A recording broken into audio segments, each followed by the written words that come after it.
A 5-year review of the Galaxy S10. I do have two of these, and I've had them since 2019, so it's about 5 years now.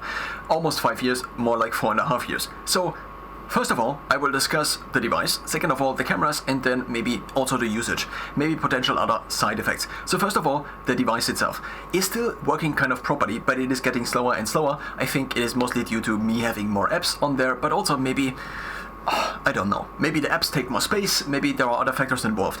I think this is still a very reasonable device, and it still can call people, even though sometimes I have connection issues, but that's, I think, not in particular due to this device itself. So as a phone, it's quite reasonable, I would say. It's an Android phone, obviously, and that's mostly what I can talk about in terms of the phone functionality. Now, the second functionality is the most interesting to me. It's the camera. I'm using this phone as a camera phone, so I have two of these.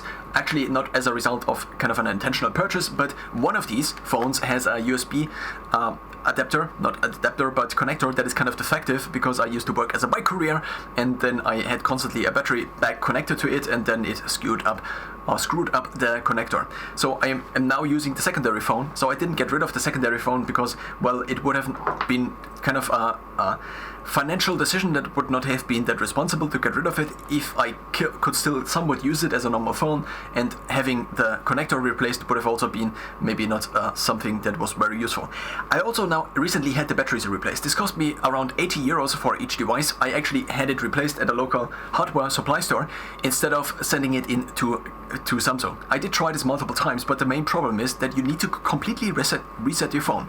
Now, in the past this was maybe not so much of a deal, but a bank, for example, requires you to log in on the app, and then you get sent a letter, and then you need to activate the app.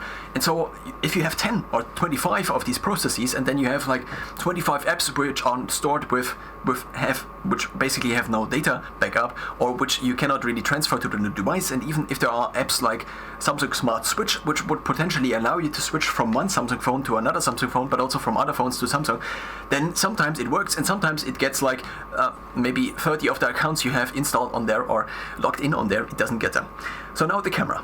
I am still using this phone, and the camera in the beginning was very fast. So I remember shopping for clothes, and I would just double tap like this, and then I would be able to take a picture. So this is still kind of working. So if I have the phone off, and now you're already kind of seeing the lag. So if I have the phone here, and I then double tap, and then ideally it would work, and now I would have